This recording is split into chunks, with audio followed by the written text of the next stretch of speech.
Muito bem, estamos aqui mais uma vez para podermos entrar nas nossas perguntas e respostas. Toda primeira terça-feira do mês nós temos dedicado um espaço para responder questionamentos que chegam até nós. E convido você para que possa mandar suas dúvidas sobre saúde mental, para que a gente possa responder numa perspectiva espiritista, numa perspectiva de união entre conhecimentos médicos, conhecimentos psicológicos e conhecimentos espíritas. Para que você mande no YouTube da Mansão do Caminho, mas não no chat ao vivo, porque às vezes no chat ao vivo a pergunta vai se perder. Manda lá nas perguntas que ficam no vídeo gravado do YouTube, ou então no nosso Instagram, prof_Leonardo_Machado, que a gente vai selecionando e vai trazendo uma vez por mês nesse programa.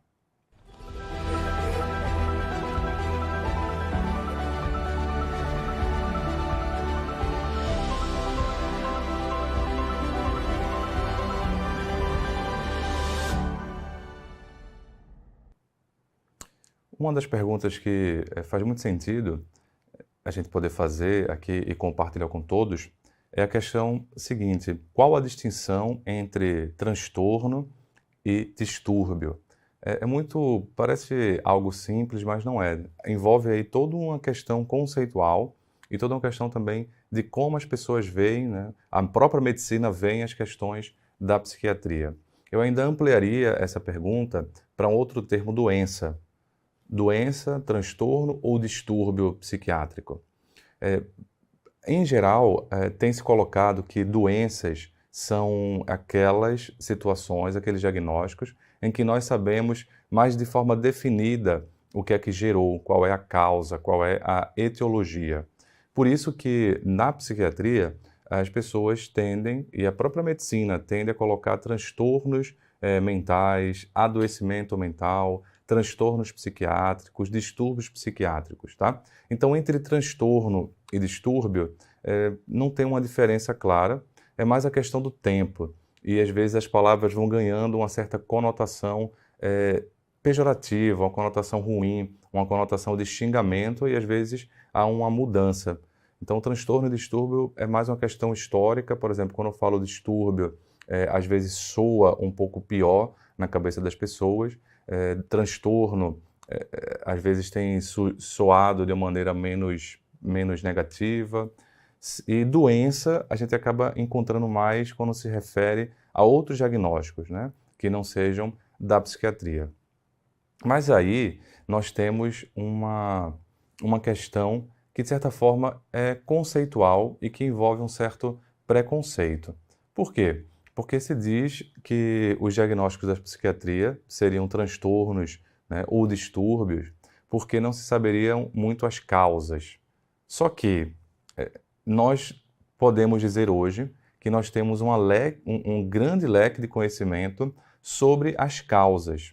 O que nós não temos dentro do campo da psiquiatria são muitos exames complementares para identificar em você, no seu familiar, qual é a causa específica ou quais são as causas específicas. Até porque nós temos a seguinte questão: nenhum adoecimento consegue acontecer em uma pessoa, um adoecimento psíquico, apenas por um fator. Um único fator, ele é responsável no máximo por 25% do adoecimento. Então, isso quer dizer que, por exemplo, uma pessoa da família, né, que gera um transtorno, gera uma dificuldade na tua vida, não é ela a única causa. Ela pode ser um fator importante, um fator ambiental, mas a pessoa só vai adoecer de depressão, só vai adoecer de transtorno de pânico se, além desse fator ambiental, ela tiver uma predisposição genética. Porque esse fator ambiental, por exemplo, ele poderia gerar um estresse em geral, né? Diminuir a tua imunidade e você ter mais infecções, ou então vamos supor que você tivesse uma tendência alérgica, aí você teria uma diminuição da imunidade e teria mais facilmente quadros alérgicos.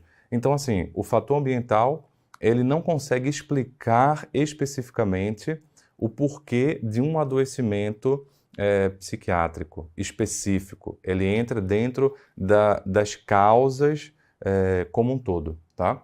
Agora, o fato de a doença psiquiátrica, e aí eu estou usando doença para poder sair do preconceito, para mostrar que o que acontece com as pessoas que passam por depressão é também um adoecimento, tanto quanto outros adoecimentos. O que acontece é porque a depressão, por exemplo, é uma doença complexa. E quando eu falo uma doença complexa, eu estou dizendo um termo técnico. O que é uma doença complexa? Uma doença que tem múltiplos fatores, que tem vários fatores.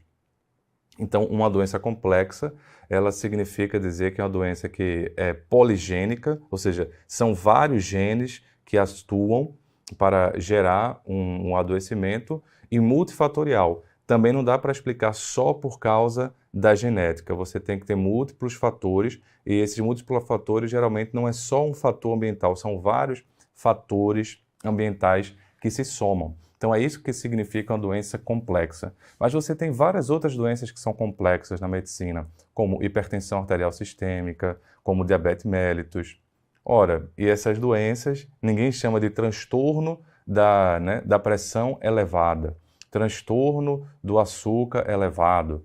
Por quê? Porque é como se a gente tivesse menos preconceito quando afeta o corpo em geral. Mas quando afeta vamos esquecer aqui dos aspectos espirituais e vamos pensar só o aspecto biológico.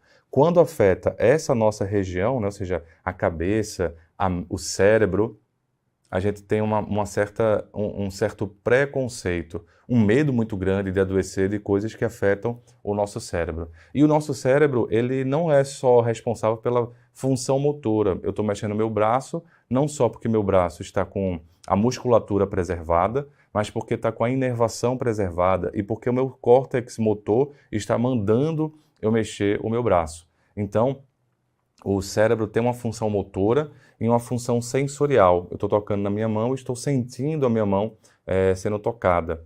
Então tem uma função sensorial. Sendo que a parte motora e a parte sensorial, elas são mais estudadas, né, por doenças que são dentro da neurologia, tá?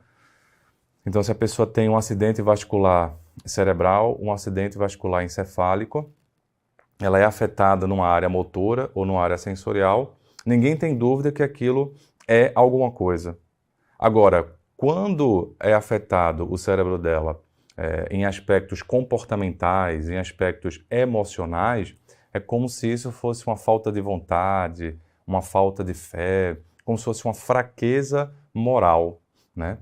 E as doenças da psiquiatria, elas prioritariamente afetam, na sua grande maioria, né, áreas emocionais e áreas comportamentais do cérebro. E eu estou falando especialmente de uma região chamada sistema límbico, uma região amígdala cerebral, não é a amígdala da garganta, é a amígdala cerebral, o córtex pré-frontal, ou seja, uma série de áreas que já são bem estudadas. Então, acho que hoje nós teríamos uma grande quantidade de material científico para enquadrar, sim, depressão, pânico, transtorno de ansiedade, toque, como doenças, tá? Não necessariamente como algo que não tem uma materialidade também. E se a gente levar em conta, Léo, as questões espirituais, a gente estaria então saindo do terreno da doença e entrando no distúrbio, no transtorno? Eu também diria que não, porque o fator espiritual ele entra como mais um fator para o adoecimento. Mas mesmo assim, a gente vamos pensar o fator espiritual obsessivo. O fator espiritual obsessivo, sozinho, isoladamente, ele não vai conseguir explicar por que a pessoa tem uma obsessão e essa obsessão se manifesta como determinada doença. Por que ela tem uma obsessão e essa outra obsessão se manifesta como outra doença? Por que eu estou querendo colocar isso? Porque é como se a obsessão fosse o fator ambiental, mas a maneira como a obsessão se expressa em termos de sintomas que gera na pessoa tem muito a ver com a porta, né, que está mais facilmente acessada no biológico da pessoa. Então, eu estou falando de reencarnação, eu estou falando de genética. Qual é o fator de abertura genética que aquela pessoa tem para que quando a obsessão se instala, né, quando a influência espiritual se instala, apareça tal manifestação de tal área no cérebro, ou numa manifestação de uma mudança de comportamento, ou em outros adoecimentos, tá? Então, mesmo a gente levando em conta o fator espiritual, a gente não consegue explicar uma doença por um único fator. Os fatores se somam. A obsessão, ela vai se somar com o fator reencarnatório. O fator reencarnatório vai se somar à predisposição biológica, genética e assim sucessivamente. E aí alguém pergunta sobre a questão da depressão. Após uma situação muito traumática, é normal a depressão voltar? Pegando então essa explicação que a gente está dando, olha, uma situação muito traumática vai ser, imagine aqui um copo, e esse copo ele está no equilíbrio, ele não está transbordando, tá? Ele está no equilíbrio. Uma situação traumática vai fazer com que encha mais o copo. Imagine que o que tem dentro, a água que tem dentro, é o quanto de estresse o corpo está aguentando, o quanto de fatores estressantes o corpo está aguentando. Mas aí ele está aguentando de acordo com aquele estresse. Mas aumenta o estresse por causa de uma situação muito traumática, como a pessoa coloca. Então essa situação muito traumática pode ser o copo se enchendo mais. Aí chega a hora que transborda. E esse transbordamento do copo seria a manifestação de uma piora da depressão, por exemplo, a manifestação de uma piora do transtorno de pânico, a manifestação de uma piora do transtorno obsessivo-compulsivo, ou seja, uma piora de qualquer quadro psiquiátrico que a pessoa passe. Então, não é que, quando a gente pensa a palavra normal aqui, na pergunta, é sinônimo de comum.Sim, é comum uma pessoa que tenha depressões, né, que se trate por uma depressão, vamos supor que a depressão dela está controlada, mas como já foram, sei lá, 3 episódios, 4 episódios depressivos ao longo da vida, num espaço de tempo de menos de 15 anos, por exemplo, ela precisa usar o remédio, o tratamento medicamentoso de forma continuada. Mas ela está bem, aí passa por um estresse muito grande na vida dela.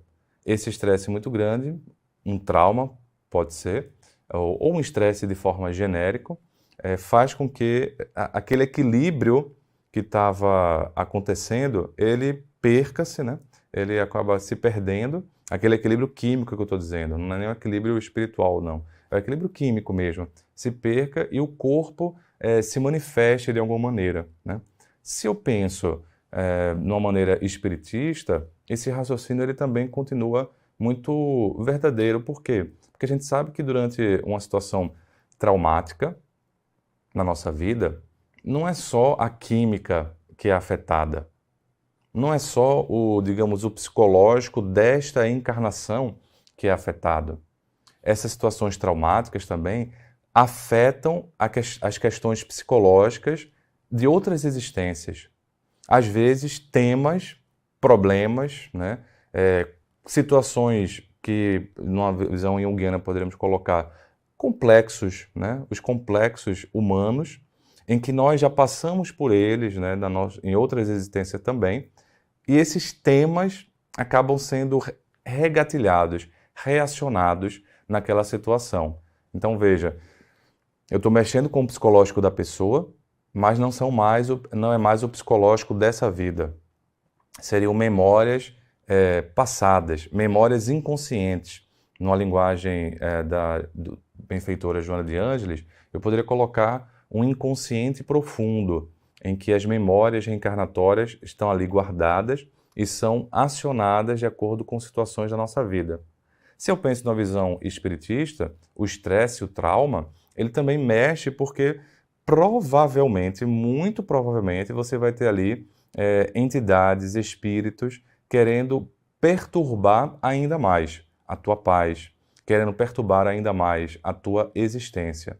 Quer seja porque são inimigos teus, de outras existências diretamente, ou quer seja porque são inimigos do que você representa nesta existência. Eventualmente, não são inimigos diretos, não são antigas desavenças. às vezes também são desavenças do trabalho que você representa. Você pode ser um trabalhador, por exemplo, do bem, um trabalhador espírita, e o teu trabalho pode representar algo de bom, uma mensagem boa no mundo. E, eventualmente, esses inimigos do bem, eles se somam aos teus inimigos pessoais, né, de outras existências, e aí você tem uma carga de energia muito densa, muito pesada. Então, se você amplia a visão e sai do biológico e entra no espiritual, aí é que você consegue entender que é muito comum, né, um quadro como depressão ou transtorno de pânico, mesmo quando ele vinha compensado, ele se descompensar, né, e você ter um novo episódio depressivo depois de situações traumáticas, porque o trauma aciona todos esses fatores, tá?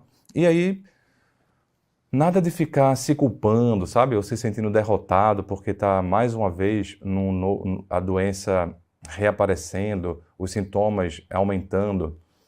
Deixa a dor necessária. Como assim a dor necessária? A dor da doença em si. Deixa que a culpa, né, não aumente, não deixe que a culpa aumente ainda mais a dor. Porque a dor que a culpa faz aumentar, aí é uma dor, entre aspas, desnecessária. Porque quando eu estou passando por um adoecimento, eu já estou com a dor do próprio adoecimento. Pronto, vamos deixar ali. Aí se eu fico me culpando, me sentindo derrotado, me sentindo inferior, sabe? Aí eu vou aumentando ainda mais a dor e às vezes vou chegando não só em situações de revolta, porque você pode até não se revoltar, você pode até não ser uma pessoa revoltada diante das dores, das doenças que passa. Mas, eventualmente, você se cobra muito, e por se cobrar muito, né, sente-se derrotado ou sente-se derrotada quando um adoecimento reaparece. Especialmente quando é um adoecimento da área psíquica, da área psiquiátrica. E aí aumenta ainda mais a tua dor. E aí essa dor da revolta, ou essa dor da culpa, sabe, de ficar se cobrando, é uma dor desnecessária, no sentido de ser algo além que a gente está potencializando com a nossa postura. Então, diante disso, se cobrar um pouco menos. Tiveram pelo menos 3 perguntas sobre esquizofrenia e o tratamento da esquizofrenia. Perguntando se, por exemplo, quando a doença está controlada, né, os sintomas estão controlados, a pessoa que tem esquizofrenia precisaria continuar tomando o medicamento, ou se os tratamentos médicos são eficazes. E aí, eu acho que eu preciso relembrar o seguinte: esquizofrenia, vamos primeiro partir do pressuposto, considerar que o diagnóstico está correto, a pessoa tem esquizofrenia, pronto. Beleza. Esquizofrenia é uma doença que tem uma carga genética muito alta, né? Os fatores genéticos somados, eu falei, um fator genético único não consegue explicar mais do que 25%. Mas os fatores genéticos somados, eles podem dar uma contribuição maior ou menor. Quando eu penso em depressão, quando eu penso em transtorno de ansiedade generalizada, eu estou falando de diagnósticos em que a carga ambiental, em geral, é muito importante, muito impactante para o diagnóstico acontecer. E a carga genética tem a sua importância, mas não tanto quanto numa esquizofrenia. Numa esquizofrenia, a carga genética é de 80%, ou seja, 80% do porquê a pessoa tem uma esquizofrenia se deve a fatores genéticos. E os fatores ambientais, eles são como se fosse a gota d'água. Por que estou colocando isso? Porque quando você tem uma doença que a herdabilidade, que o fator genético é muito elevado, geralmente os tratamentos medicamentosos, os tratamentos biológicos, eles também são mais eficazes, sabe? Eles são mais efetivos. Por quê? Porque há uma questão química mais bem estabelecida, né? E meio independente do fator externo. O fator externo vai entrar como um fator de piora. O fator externo vai entrar como um fator de deixar os sintomas mais graves, etc. Então, sim, a gente tem hoje muitos tratamentos eficazes para a esquizofrenia, mas nós não temos a cura da esquizofrenia. Então, se nós não temos a cura, eu estou querendo dizer que nesse exato momento do conhecimento médico, do conhecimento psiquiátrico, dos tratamentos que nós temos, nós não temos como parar o tratamento medicamentoso de uma pessoa que tem esquizofrenia, porque a doença controla os sintomas, como alguém que tenha hipertensão arterial sistêmica. Dificilmente ela fica sem a medicação, né, quando tem ali uma hipertensão. Ela precisa controlar os fatores externos, mas muitas vezes tem que ficar com o medicamento, controlando. Então, a esquizofrenia é uma dessas doenças da medicina que a gente consegue controle, mas não consegue cura. Então, se você conseguiu uma remissão dos sintomas, se o teu familiar conseguiu uma melhora dos sintomas, graças a Deus, que pelos avanços da medicina, a gente está conseguindo fazer com que você, seu familiar, esteja saudável, apesar do diagnóstico. Você esteja bem, apesar do diagnóstico.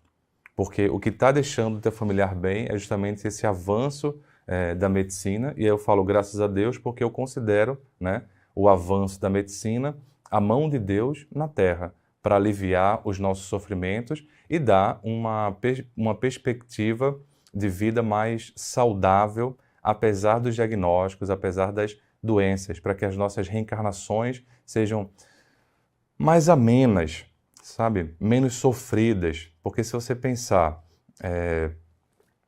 a expiação de ter um diagnóstico como esquizofrenia 2 séculos atrás era muito maior do que a expiação de ter uma esquizofrenia hoje.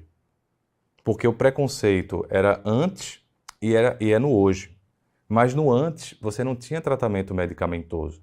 Então você não tinha controle ali da doença de forma eficaz. O que é que se faziam? Era o modelo manicomial, em que as pessoas que tinham diagnósticos mais graves da psiquiatria ficavam excluídas da sociedade. E a sociedade não querendo ver, né, o adoecimento, não querendo ver a realidade da doença, excluíam as pessoas. Hoje, nós podemos ter pessoas com esquizofrenia como uma amiga que trabalha comigo num grupo de pesquisa e de atendimento a pessoas com psicose começada de forma muito recente, ou seja, pessoas com o início da doença da esquizofrenia, e ela própria, professora titular da Universidade Federal de Pernambuco, tem o diagnóstico de esquizofrenia. Psicóloga, quando passou no concurso para professora, isso há muito tempo, ela começou a ter, né, a doença, a esquizofrenia, e apesar da doença, porque um momento ela aceitou o tratamento e fez o tratamento, ela conseguiu continuar a carreira dela. E mostra hoje, né, essa bênção que é um avanço, né, um avanço médico. E ela fica interessante porque eu vou trazer uma conversa que tive com ela. Ela diz assim, poxa, quando alguém tem uma tuberculose, ninguém manda assim ela entender a tuberculose dela, né? E não tomar o tratamento, e não tomar o remédio. Dão lá o remédio e todo mundo aceita. Agora, quando tem esquizofrenia, não querem que faça o remédio. Por quê? Então, eu achei muito interessante, porque não sou eu que estou dizendo, é uma pessoa com esquizofrenia, psicóloga, professora, pesquisadora na área. Ela própria faz o tratamento medicamentoso e consegue estar bem. Se você ficou curioso, você pode procurar no YouTube uma entrevista, uma conversa, um diálogo que eu próprio fiz com ela, né, a professora Maria Lúcia Bustamante. Posso falar o nome dela porque ela tem um livro que ela escreveu contando a história dela. Então, em algum momento ela entendeu que era preciso ela falar para as pessoas, para ela própria servir como um exemplo bem-sucedido de tratamento. E aí tem no YouTube, você pode botar o nome dela, o meu nome, e encontrar, escutar uma outra realidade. E ela falando exatamente isso que eu estou colocando, mas óbvio, numa perspectiva apenas acadêmica, numa perspectiva apenas psiquiátrica e psicológica, tá? há situações de esquizofrenia que são graves e a pessoa não consegue ter essa resposta tão eficaz, tá? Não consegue ter uma resposta tão grande. São casos de esquizofrenia refratária ou esquizofrenia resistente ao tratamento. Aí são situações mais difíceis, o tratamento não consegue muitas vezes controlar de forma eficaz os sintomas e aí a gente tem que fazer uma série de outras medicações. Por que estou dizendo isso? Para que você que tenha ou o teu familiar que tem, se conseguiu controlar, saiba que existem situações em que a gente não consegue controlar os surtos, né? A gente pode chamar assim o nome surto, as crises psicóticas, e se enquadram como diagnósticos refratários, trazendo um desafio muito grande para a vida dela e da vida dos familiares. Então, fica o convite, fica o agradecimento também para que vocês possam mandar suas questões, porque essas questões muitas vezes são compartilhadas com outras pessoas e a gente tem a oportunidade de forma mais detalhada, se debruçar em um tema, sempre trazendo a perspectiva espiritista, sempre trazendo a perspectiva espiritual, né? A perspectiva de junção dos conhecimentos, mais um olhar sobre a saúde mental, e nos encontramos no próximo Jesus e Saúde Mental.